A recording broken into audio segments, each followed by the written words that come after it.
Communist ലീഗിന്റെ ഭരണഘടനയായി communist ലീഗിന്റെ ഭരണഘടനയായി 1848 London ലൈബ്രറിയിൽ ഇരുന്ന് കമ്മ്യൂണിസ്റ്റ് കാറൽ മാർക്സും ഫ്രെഡറിക് ഏംഗൽസും രൂപകൽപ്പന ചെയ്തതാണ് കമ്മ്യൂണിസ്റ്റ് മാനിഫെസ്റ്റോ. വളരെ വലിയ അത്ഭുതപരമായ ഒരു കാര്യം, ലോകത്തെ കമ്മ്യൂണിസ്റ്റ് മാനിഫെസ്റ്റോ നിലവിൽ വന്നത് ഇംഗ്ലണ്ടിലാണ്, ലണ്ടനിലാണ്. എന്നാൽ തൊഴിലാളി വർഗ സമര വിപ്ലവത്തിന് ഒരു സ്വാധീനവും ഇന്ന് വരെ ഈ ലണ്ടനിലോ ഇംഗ്ലണ്ടിലോ നേടാൻ കമ്മ്യൂണിസത്തിന് കഴിഞ്ഞിട്ടില്ല എന്നതാണ് വളരെ ഗൗരവമായി നമ്മൾ ചിന്തിക്കണം. നിങ്ങൾ ചിന്തിക്കണ്ടാവോ? കമ്മ്യൂണിസത്തിന്റെ അടിസ്ഥാന ചിന്തകൾ അന്നും ഇംഗ്ലണ്ട് ക്യാപിറ്റലിസ്റ്റ് ചേരിയില്ല, ഇന്നും ഇംഗ്ലണ്ട് ക്യാപിറ്റലിസ്റ്റ് ചേരിയിലാണ്, കമ്മ്യൂണിസ്റ്റ് ചേരിയിലല്ല. കമ്മ്യൂണിസ്റ്റ് വൈരുദ്ധ്യാധിഷ്ഠിത ഭൗതികവാദം എന്ന കമ്മ്യൂണിസ്റ്റ് തിയറി അഥവാ കമ്മ്യൂണിസ്റ്റ് മാനിഫെസ്റ്റോ 1848 ഏകദേശം 157 കൊല്ലങ്ങൾക്ക് മുമ്പ് ഫ്രെഡറിക് ഏംഗൽസും കാൾ മാർക്സും രൂപകൽപ്പന ചെയ്തിട്ടുള്ളത് ലണ്ടൻ ലൈബ്രറിയിൽ നിന്നാണ്. ഇന്ന് വരെ ആ പ്രദേശങ്ങളിൽ ഒരു കമ്മ്യൂണിസ്റ്റ് നിലവാരം, ഒരു കമ്മ്യൂണിസ്റ്റ് വർഗസമര സൈദ്ധാന്തികത അല്ലെങ്കിൽ കമ്മ്യൂണിസ്റ്റ് വിപ്ലവം ഉണ്ടാക്കാൻ അവർക്ക് കഴിഞ്ഞില്ല എന്നത് ഇതിന്റെ ഏറ്റവും വലിയ ചരിത്രത്തിന്റെ ദൗർഭാഗ്യമായി നമ്മൾ മനസ്സിലാക്കണം. ഇവിടെ നമ്മൾ ഒന്നാമതായി ചിന്തിക്കേണ്ടത് കമ്മ്യൂണിസം സ്വപ്നമാണ് എന്നാണ്. ഇസ്ലാം യാഥാർത്ഥ്യം. വളരെ ചിന്തിക്കണം. കമ്മ്യൂണിസ്റ്റുകാരുണ്ടെങ്കിൽ ചിന്തിക്കണം, അല്ലെങ്കിൽ മനുഷ്യർ ബുദ്ധിയുള്ളവർ ആലോചിക്കണം. ഇസ്ലാം സ്വപ്നമല്ല, യാഥാർത്ഥ്യമാണ്. മുഹമ്മദ് നബിയെ പറ്റി പറഞ്ഞ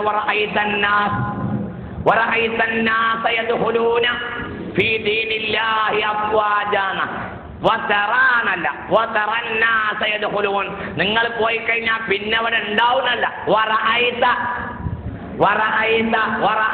നിങ്ങൾ കണ്ടു കഴിഞ്ഞു. നോക്ക്, നിങ്ങൾ വളരെ ചിന്തിക്കണം. ഈ ഒരാശയം കൊണ്ട് കമ്മ്യൂണിസത്തോടും ഗാന്ധിസത്തോടും മുഴുവൻ ഇസ്ലാം എതിരാവുക. ഗാന്ധിസം ഒന്നും നടപ്പാക്കാത്ത കാര്യം, നടപ്പിലാവാത്ത കാര്യമാണ് ഗാന്ധിസം. നടപ്പിലാവുകയല്ല. ഈ ഭൂമിയുടെ ശൈലി അതിനെതിരാണ്. ഗാന്ധി വലിയ മനുഷ്യൻ തന്നെയാ, നമ്മുടെ രാഷ്ട്രപിതാവാ. പക്ഷെ അതുകൊണ്ട് പറഞ്ഞത് മുഴുവൻ സത്യമായിക്കൊള്ളുന്നില്ലല്ലോ. ഗാന്ധിസം നടപ്പിലാക്കാത്ത ഒരു കാര്യമാണ്. ഗാന്ധിസം നടപ്പിലാകുന്നില്ല എന്നതിന് തെളിവ് ഗാന്ധി തന്നെയാണ്. കാരണം അഹിംസക്ക് വേണ്ടി വാദിച്ചവൻ ഹിംസയിലൂടെ മരിച്ചു. എനിക്ക് ചിലപ്പോഴൊക്കെ തോന്നാറുണ്ട്, ഗാന്ധി സ്വാഭാവികമായി മരിക്കുകയും നെഹ്റു വെടികൊണ്ട് മരിക്കുകയും ചെയ്യുകയാണെങ്കിലും ഗാന്ധിസത്തിന് തെളിവുണ്ടായിരുന്നല്ലോ. സത്യത്തില് നോക്കൂ, നിങ്ങൾ ഭരണാധികാരിയാണല്ലോ. സത്യത്തില് എന്തെങ്കിലും ഒരു അക്രമത്തിന് ഇരയാകേണ്ട ആള് ഭരണാധികാരിയല്ലേ. നെഹ്റു നല്ല നിലക്ക് പായെ കിടന്ന് മരിച്ചു, ഗാന്ധിയോ? നിങ്ങൾ ചിന്തിക്കണം. ഞാൻ ഗാന്ധി മരിക്കണം എന്നുള്ള അഭിപ്രായക്കാരനല്ല, ഗാന്ധി ഒരിക്കലും മരിക്കരുത് എന്നുള്ള അഭിപ്രായക്കാരനാണ്. ഇന്ത്യ രാജ്യത്തെ ഗാന്ധിമാർ മരിക്കരുത്. കാരണം എന്തുകൊണ്ട്? ഈ രാജ്യത്തെ സുസ്മിതാ സെന്നിനോട് ഒരാൾ ചോദിച്ചു, സൗന്ദര്യ പട്ടം വാങ്ങിയ സുസ്മിതാ സെന്നിനോട് ഒരിക്കൽ സൗന്ദര്യ മത്സരത്തിൽ പങ്കെടുത്തപ്പോൾ ചോദിച്ചു എന്ന് പത്രങ്ങളിലുണ്ടായിരുന്നു. ഒരാൾ ചോദിച്ചു, ഇന്ത്യ രാജ്യത്തെ കഴിഞ്ഞുപോയ ചരിത്രത്തിൽ ഏതെങ്കിലും ഒരു കാര്യത്തെ മടക്കിക്കൊണ്ടുവരാൻ നിങ്ങൾക്ക് കഴിഞ്ഞാൽ എന്ത് ചെയ്യും? അപ്പൊ സുസ്മിതാ സെൻ പറഞ്ഞ മറുപടി ഇന്ദിരാഗാന്ധിയെ ജയിപ്പിക്കും എന്നാണ്. എന്നതുപോലെ ഇന്ത്യ രാജ്യത്ത് എന്തെങ്കിലും മടങ്ങി വരികയാണെങ്കിൽ ഗാന്ധി തിരിച്ചു വരണമെന്ന് ആഗ്രഹിക്കുന്ന ഒരാൾ തന്നെയാണ് ഞാൻ. പക്ഷെ ഇവിടെ പ്രശ്നം അതല്ല, അത് നടപ്പുള്ള കാര്യമല്ല, അത് ഭൂമിയുടെ സംഹിതക്ക് എതിരാണ്. ഗാന്ധിസം നടക്കൂല എന്നുള്ളതിന് തെളിവ് ഗാന്ധി തന്നെയാണ്. കാരണം അഹിംസക്ക് വേണ്ടി ജീവിച്ച മനുഷ്യൻ മരിച്ചത് ഹിംസയിലൂടെയാണ്. വളരെ ഇതൊക്കെ നമ്മൾ ചിന്തിക്കണം. ഇത് പ്രകൃതിയുടെ പാഠമാണ്. അല്ലെങ്കിൽ ഗാന്ധി അങ്ങനെ മരിക്കേണ്ടതില്ല. ആ അർദ്ധനഗ്നൻ ഭൂമിയിലെ നന്മയ്ക്ക് വേണ്ടി ഓടി നടന്നു എന്നൊക്കെയാണല്ലോ ചരിത്രം. ഒരു നിലക്കതൊക്കെ ശരിയും തന്നെയാണല്ലോ. അപ്പൊ ആ നിലയിൽ ആ മനുഷ്യൻ സത്യത്തില് പായെ കിടന്ന് മരിക്കേണ്ട ആളാ. എന്തെങ്കിലും കുറച്ചൊക്കെ അങ്ങോട്ടും ഇങ്ങോട്ടൊക്കെ ആക്രമിച്ചിട്ടുള്ളത് ഒരു നിലക്ക് ആവശ്യമാണെങ്കിൽ പോലും നെഹ്റു. അപ്പോൾ ഈ പരിപാടി ഇക്കൊണ്ട വെടി ഒരു നിലക്ക് ചരിത്രത്തിൽ നെഹ്റുവിന് വെടി കൊള്ളണമെന്ന് എനിക്കുണ്ടായിട്ടല്ല, ഞാൻ തിരിച്ചങ്ങോട്ടുള്ള കോലം മറിക്കാണ്. പക്ഷേ വെടി കൊണ്ടുവരാൻ ആർക്കാ? ഗാന്ധിക്കാണ്. എന്തുകൊണ്ട്? അത് ഈ ഭൂമിയിൽ നടക്കുകയില്ല. പരിത്രാണായ സാധൂനാം വിനാശായ ചതുഷ്കൃതാം ധർമ്മ സംസ്ഥാപനാർത്ഥായ സംഭവാമി യുഗേ യുഗേ എന്നാണ് പറഞ്ഞിട്ടുള്ളത്. അത് നടപ്പുള്ള കാര്യമല്ല, അതൊന്നും നടക്കില്ല. പാർത്ഥനോട്, പേരിൽ വിഷണ്ണനായിരിക്കുന്ന അർജുനനോട്, വില്ലാളി വീരനായ അർജുനനോട്, തന്റെ ദ്രോണാചാര്യനല്ല ഗുരുനൂതനോട് വില്ലുകുലക്കുന്ന കാര്യത്തിൽ മടിച്ചു നിൽക്കുന്ന സമയത്ത് അർജുനനോട്, കുന്തിദേവിയുടെ പുത്രനായ അർജുനനോട് ശ്രീകൃഷ്ണൻ ഉപദേശിക്കുന്ന ഉപദേശമാണല്ലോ സത്യത്തിൽ ഗീതയുടെ തുടക്കവാചകമാണ് ഞാനിവിടെ സൂചിപ്പിച്ചത്. അഥവാ കൊള്ളലും കൊടുക്കലും സംഹാരവും സൃഷ്ടിയും നശിക്കലും ഉത്ഭവവും നിർമ്മാണവും സംഹാരവും ഇതൊക്കെ പ്രകൃതിയുടെ അവിഭാജ്യ ഘടകമാണ്. അസ്തമയത്തിൽ നിന്ന് ഉദയമുണ്ടാകുന്നു. നമ്മൾക്ക് അസ്തമിക്കുമ്പോൾ മറ്റൊരു വിഭാഗത്തിന് ഉദിച്ചുകൊണ്ടിരിക്കുന്നു, നമ്മൾ കുടിക്കുമ്പോൾ മറ്റൊരു വിഭാഗത്തിന് അസ്തമിക്കുന്നു. ഇത് പ്രകൃതിയാണ്, അതിനെതിരെ പറയുക സാധ്യമല്ല. അപ്പൊ ഞാൻ പറഞ്ഞുകൊണ്ടുവരുന്നത് സത്യത്തിൽ അതൊക്കെ സ്വപ്നമാണ്. ഇസ്ലാം സ്വപ്നമല്ല, ഇസ്ലാം യാഥാർത്ഥ്യമാണ്. കാറൽ മാക്സിന് 1800 കമ്മ്യൂണിസ്റ്റ് വേൾഡ് ലീഗിന് വേണ്ടി അല്ലെങ്കിൽ ഇന്റർനാഷണൽ മെൻസ് അസോസിയേഷന് വേണ്ടി ഒരു ഭരണഘടന ഉണ്ടാക്കിയ, അങ്ങനെ മാനിഫെസ്റ്റോ എഴുതിയ കാറൽ മാക്സിന് തന്റെ ജീവിതത്തിൽ എന്തെങ്കിലും ഒരു വൈരുദ്ധ്യാധിഷ്ഠിത ഭൗതികവാദം പുലർന്നിട്ട് ഈ ഭൂമിയിൽ എവിടെയെങ്കിലും മാനിഫെസ്റ്റോ പ്രാവർത്തികമായി കണ്ട് മരിക്കാനുള്ള ഭാഗ്യം പടച്ചതമ്പുരാൻ കൊടുത്തിട്ടില്ല. ഇത് തമാശയല്ല, ഇത് നിഷേധിക്കാൻ കഴിയാത്ത പരമാർത്ഥമാണ്. അതിനപ്പുറം വലിയ അപകടം ഉണ്ടായത് ഇയാൾ പ്രവചിച്ചു വെച്ചതാകട്ടെ ഏറ്റവും വലിയ കമ്മ്യൂണിസ്റ്റ് രാഷ്ട്രം ജർമ്മനിയിൽ അധികാരത്തിൽ വരും എന്നാണ്.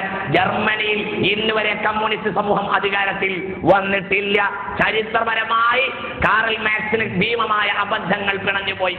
എന്തുകൊണ്ട്? അതിന് നമ്മൾ കുറ്റം പറയുന്നില്ല. നമ്മൾ പറയുന്ന ഖുലിഖൽ ഇൻസാനു ലഈഫാ, കമ്മ്യൂണിസം ഉണ്ടാക്കിയവൻ ലഹീഫായ മനുഷ്യനാണ് എന്നതാണ്. അതിന് ദൈവിക നിയമങ്ങൾക്ക് പകരമായ പരിവേഷം കൊണ്ടുവന്ന മനുഷ്യനാണ് സത്യത്തിൽ ആക്രമി. അത്രേ പറയാൻ കഴിയുള്ളൂ. ഞാനൊക്കെ സയൻസ് ക്ലാസ്സിൽ സത്യത്തിൽ തല കുമ്പിട്ടിരുന്നവനാ. എന്തുകൊണ്ട്? ഞാൻ സയൻസ് ക്ലാസ്സിൽ പഠിക്കുന്ന കാലത്ത് ലാമാർക്കിന്റെയും ചാൾസ് ഡാർവിന്റെയും ഒക്കെ എവല്യൂഷൻ തിയറി അധ്യാപകന്മാരുടെ ഒരല്പമൊക്കെ നിരീശ്വരത്വമുള്ള അധ്യാപകന്മാരുടെ നാവിൻ തുമ്പിലെ വേദമായിരുന്നു. അന്ന് എന്റെ കൂട്ടത്തിൽ എന്റെ വാപ്പ ഒരു മുസ്ലിയാരാണ്. അപ്പൊ കുറച്ചൊക്കെ തല മൊട്ടയടിച്ചിട്ടേ സ്കൂളിൽ വിടുള്ളൂ. ഈ എവല്യൂഷൻ തിയറി ഒക്കെ പഠിപ്പിക്കുമ്പോ ആ കൂട്ടത്തിൽ ഇന്ന നോക്കിയിട്ട് ആ ക്ലാസ് എടുക്ക മാഷ്, അങ്ങനത്തെ ഒരു വികൃതി കൂടി എന്റെ മാഷയ്ക്ക് ഉണ്ടായിരുന്നു. അങ്ങനെയാണ് എന്റെ മാഷക്ക് അങ്ങനെ ഒരു പതിവുണ്ടായിരുന്നു. കാരണം ഞാനൊരു മുസ്ലിയാരെ മകനാണ് എന്ന് മാഷക്ക് നേരത്തെ അറിയാമായിരുന്നു.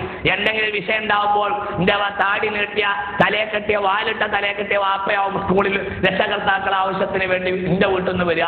അപ്പൊ ഇയാളൊരു മുസ്ലിയാരെ മകനാണ്, ഇത് തനി ഫണ്ടമെന്റലിസ്റ്റ് ആണ് എന്ന് എന്റെ അധ്യാപകന് നിറഞ്ഞ ബോധമുണ്ടായിരുന്നു. അക്കാലത്തെ ദൈവിക സംഹിതയായിരുന്നു ചാൾസ് ഡാർവിന്റെയും ലാമാർക്കിന്റെയും ഒക്കെ എവല്യൂഷൻ തിയറി. ഇന്നരെവിടെ പോയി? അതുണ്ടാക്കിയ അഹ്ലുൽ ഖർബ് അതിനെ ഇനി ഉയർത്തെഴുന്നേൽക്കാൻ കഴിയാത്ത വിധത്തിലാണ് മൂടിയത്. ഇനി അതിനെ ഉയർത്തെഴുന്നേൽക്കാൻ കഴിയാത്ത വിധത്തിൽ മൂടി. മാനുഷികമായ നിയമങ്ങളെ ദൈവിക നിയമങ്ങൾക്ക് പകരം കൊണ്ടുവരുന്ന മനുഷ്യൻ ധിക്കാരിയാണ്. കാരണം ഖുലിഖൽ ഇൻസാനു ലഈഫാ, മനുഷ്യൻ ബലഹീനനാണ് എന്ന യാഥാർത്ഥ്യം. എന്നാൽ അന്വേഷിച്ചൂടെ? മനുഷ്യന് അന്വേഷിക്കാം, പക്ഷേ ദൈവിക നിയമത്തിന്റെ താഴെ മാത്രം. അതിനോട് മത്സരിക്കാൻ അവന് യോഗ്യതയില്ല. കാരണം അവൻ അപൂർണനാണ്. അല്ലാഹു ആകട്ടെ പൂർണ്ണനും യോഗ്യനുമാണ് എന്ന യാഥാർത്ഥ്യം അവൻ മനസ്സിലാക്കണം. ഇതാണ് കമ്മ്യൂണിസത്തിന് സംഭവിച്ചിട്ടുള്ളത്. ചരിത്രപരമായ അബദ്ധങ്ങൾ ഉണ്ടായിരുന്നു. ചരിത്രപരമായ സത്യത്തിൽ കമ്മ്യൂണിസം എന്ന് പറയുന്നത് മുതലാളിത്തത്തിന്റെ ഒരു വകഭേദം തന്നെയാ. സമ്പത്താണ് കമ്മ്യൂണിസത്തിന്റെ ആധാരം. ഈ ഭൂമി എങ്ങനെയുണ്ടായി, ഈ പ്രപഞ്ചം എങ്ങനെയുണ്ടായി, മനുഷ്യൻ ഇവിടെ എങ്ങനെ ജീവിക്കണം എന്ന് പറയാനുള്ള ഒരു നിയമസംഹിത കമ്മ്യൂണിസത്തിന്റെ കയ്യിൽ ഇല്ല തന്നെ. കാരണം കമ്മ്യൂണിസത്തിന്റെ ആധാരം സമ്പത്താ. സമ്പത്ത് ആരെ കയ്യിൽ നിൽക്കണമെന്ന കാര്യത്തിലെ മുതലാളിത്തവും കമ്മ്യൂണിസവും തമ്മിൽ തർക്കമുള്ളൂ. നിങ്ങൾ വളരെ ചിന്തിക്കണം. മുതലാളിത്തവും കമ്മ്യൂണിസത്തിന്റെ ബേസ് ഒന്നാ, ഒറ്റ ബേസാ. മുതലാളിത്തത്തിന്റെയും കമ്മ്യൂണിസത്തിന്റെയും ബേസ് ധനമാണ്.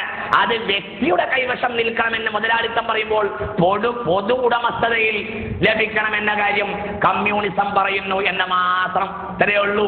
എന്നാൽ ഇസ്ലാമിനെ സംബന്ധിച്ചിടത്തോളം ധനം സമൂഹത്തിന്റെ അന്തർഘടനയല്ല, ബാഹ്യ ഘടനയാണ്. അൽ മാലു വൽ ബനൂന സീനത്തുൽ ഹയാത്തിദ് ദുനിയ. പോയിന്റ് നമ്പർ 1, ഒരിക്കലും കമ്മ്യൂണിസവും ഇസ്ലാമും യോജിക്കുന്ന പ്രശ്നം ഇല്ല. നിങ്ങൾക്ക് മനസ്സിലാവുന്നുണ്ടോ? എന്തുകൊണ്ട്? ഒന്നിന്റെ അന്തർഘടന മറ്റതിന്റെ ബാഹ്യഘടനയും, ഒന്നിന്റെ ബാഹ്യഘടന മറ്റതിന്റെ അന്തർഘടനയുമാണ്. ഇസ്ലാമിൽ ധനത്തിന് ബാഹ്യഘടന, അന്തർഘടനയല്ല. ഒമൽ ഹയാത്തു ദുനിയ ഇല്ലാ മതാഉൽ ഖുറൂർ എന്നാ പറഞ്ഞത്. ഇസ്ലാം കമ്മ്യൂണിസം യോജിക്കും, ഒരിക്കലും ആ പ്രശ്നം ഉണ്ടാവണില്ല. അത് നടക്കാത്ത കാര്യമാണ്. അത് ഇരുട്ടും വെളിച്ചവും യോജിക്കുമോ എന്ന് പറയുന്നത് പോലെയാണ്. നിങ്ങൾ എങ്ങനെ അർത്ഥം വെച്ചാലും വേണ്ടില്ല, നടപ്പുള്ള കാര്യമല്ല. ആധുനിക കാലത്തെ ചില പണ്ഡിതന്മാരൊക്കെ കമ്മ്യൂണിസത്തെയും ഇസ്ലാമിനെ യോജിപ്പിക്കാൻ ശ്രമിക്കുന്നുണ്ടല്ലോ, അത് അവരുടെ പുതിയ ചില വ്യായാമങ്ങളുടെയും ചൂഷണത്തിന്റെയും ഭാഗമാണ്. അല്ലെങ്കിൽ മതം അവർക്ക് അറിയാതെ പോയതിന്റെ ഭാഗമാണ്.